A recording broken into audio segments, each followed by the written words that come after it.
УКМК мыйзамсыз иштеген акча алмаштыруу жайларын текшерди.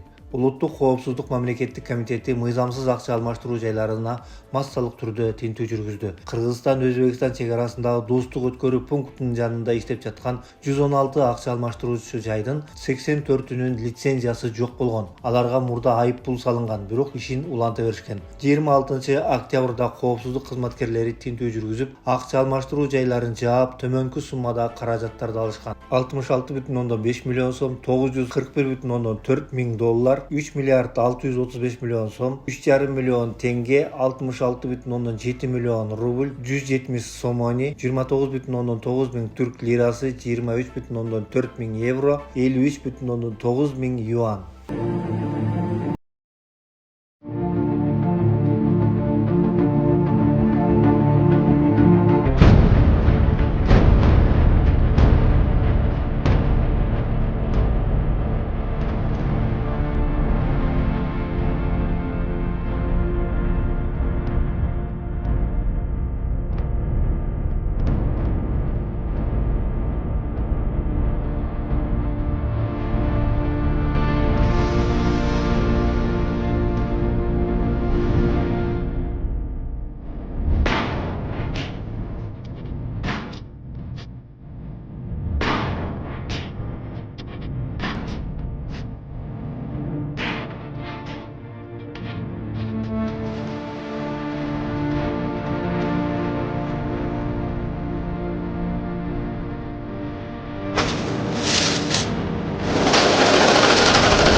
Бишкекте түнкү клубдун алдында мушташ чыкты.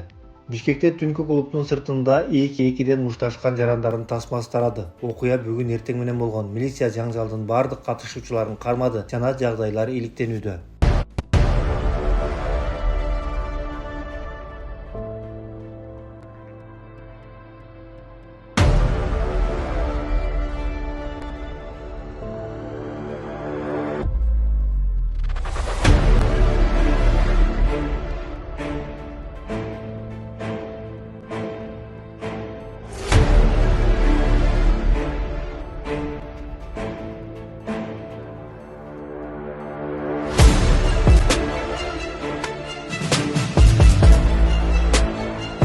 Көкчарда тез жардам унаасы жөө жүргүнчүнү сүзүп, бир киши каза болду.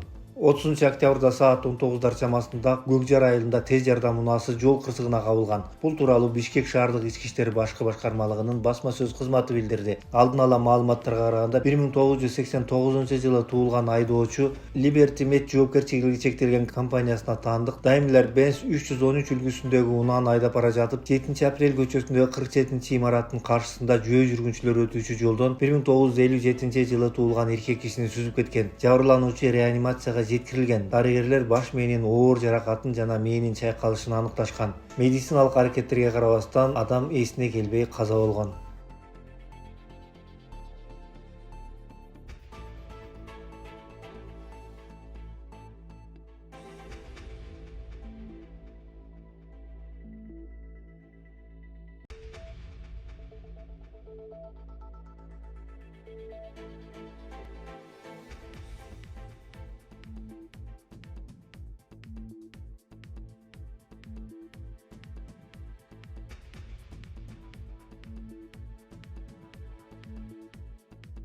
Жайыл райондук сотунун мурдагы аппарат жетекчиси пара менен кармалды. УКМК Жайыл райондук сотунун судьясы жана мурдагы аппарат жетекчиси ДАКнын мыйзамсыз аракеттери тууралуу маалымат түшкөн. Ал 2023 жылдын ноябрь айында соттолуучу АДМ аттуу жарандын бир тууганы ЮММ аттуу жарандын оң чечим чыгарууга жардам берүүнү убада кылып, 10 миң АКШ долларын опузалап талап кылгандыгы аныкталган. Жабырлануучу иш боюнча оң чечим кабыл алуу үчүн макулдашылган сумманын бир бөлүгү катары 480 миң сом берген. Бирок ал каалаган өкүм чыгарылган эмес жана айыпталуучу соттолгон. токтолгон. Ыкчам иликтөө иш-чараларынын натыйжасында Жайыл райондук сотунун судьясы жана мурдагы аппарат жетекчиси АДК кармалып, номер 21 тергөө абагына киргизилди. Садыр Жапаров 90 студентке президенттик стипендия тапшырды. Президент Садыр Жапаров бүгүн Ынтымак Ордодо жогорку жайлардын өзгөчөлөнгөн мыкты студенттерине президенттик стипендия тапшырды. Мамлекет башчысынын колунан стипендияны өлкө боюнча 90 студент алды. Сыйлыкка татыган ар бир студентке президенттин мактоо баракчасы жана 60 000 сом өлчөмүндө стипендия берилди. Садыр Жапаровдун кичи уулу жаңы түзүлгөн банктын негиздөөчүсү болду. Президент Садыр Жапаровдун кичи уулу Нурдөөлөт Нуркожоев жана Жогорку Кеңештин мурдагы төрагасы Марат Султанов Кыргызстанда жаңы түзүлгөн Берекет банкынын негиздөөчүлөрү болду. Бул тууралуу Азаттык жазды. Улуттук банк 10 октябрда Берекет банк жабык акционерлик коомун уюштурууга уруксат берүү жөнүндө чечим кабыл алган. Банк 20 октябрда Юстиция министрлигинен каттоодон өтүп, анын негиздөөчүлөрү катары президенттин уулу менен экс-спикер көрсөтүлгөн. Жетекчиси болуп Жаркынбек Сагындыков жазылган. Президенттин администрациясы Берекет банк жана ага мамлекет башчысынын уулунун байланышы боюнча комментарий бере элек.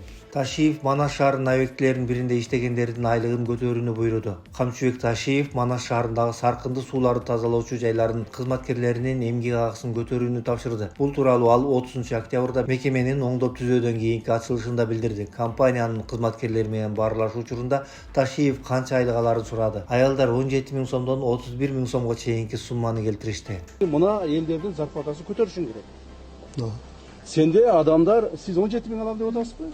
Ушу 17 000 алган кызыбыз эртең жок дегенде, болду албай калдым дегенде бир 35 000 алыш керек. Уктуңузбу? Эң аз алган ушу кыз экен. Мына эң аз алган 35 000 алыш керек. Өлдү, болбой калды дегенде. А мына эжекелердики соответственно образом буларды да көтөрүш керек. Мына 35 000 алам деп атат, бул эжедики бир жок дегенде 45 000 болуш керек. Бул эже 30 000 алам деп атат, 40 000 болуш керек. Мына 24 000 алам деп атат, 35 000, 40 000 болуш керек. Уктуңбу? Ошондуктан эмдиги жылы мен өзүм келип текшерем. Мэр сизге тапшырма. Керек. Мэрге тапшырма. Мына сиздердин эң минимальный, эң аз алган сиз экенсиз, 17 000.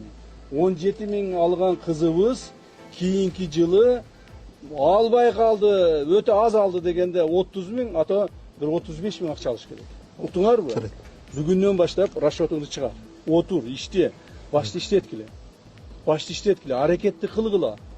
Себеби бул иштегениңдин бардыгы ушу эл үчүн иштеп атабыз. Элдин турмуш тиричилигин оңдош үчүн. 17 000 менен кайда барат бул кыз? Туурабы? Азыр.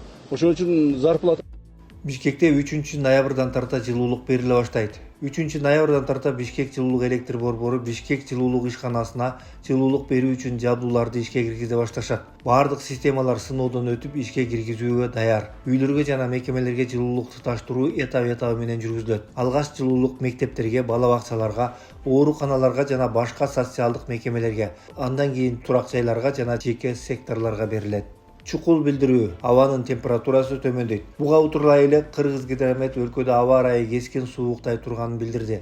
Маалымат болгондой 4-5 ноябрда аба ырайы кескин өзгөрүп, жамгыр жаап, кар айланат. Түнкүсүн жана эртең менен айрым жерлерде туман түшүшү күтүлөт. Тоо этектеринде жана тоолуу райондордо жолдор тоңголок жана тайгак болот. 4-5 ноябрда жана 6 ноябрда түнкүсүн абанын температурасы төмөндөйт.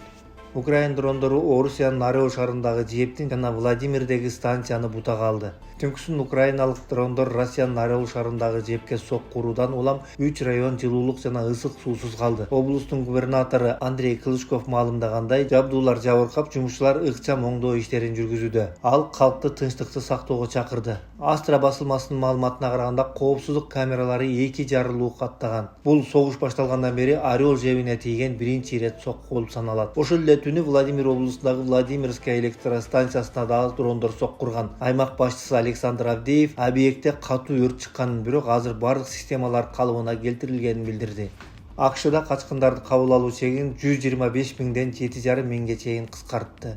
Президент Дональд Трамптын жаңы жарлыгына ылайык АКШ жыл сайын кабыл ала турган качкындардын санын 125 000ден 7,5 миңге чейин азайтты. Документке ылайык орундардын көбү Түштүк Африкадагы ак түстүү жарандарга бөлүнөт. Трамп администрациясы аларды расалык зомбулукка жана куугунтукка туш болгон топ деп мүнөздөдү. Бирок Түштүк Африка бийлиги мындай айыптоолорду четке кагууда. CNN билдиргендей, Трамп буга чейин 2020-жылда качкындардын чегин 15 000ге түшүргөн болчу. Ал бийликке келгенден кийин программа убактылуу токтотулуп, өлкөгө болгону аз сандагы качкындар гана киргизилген.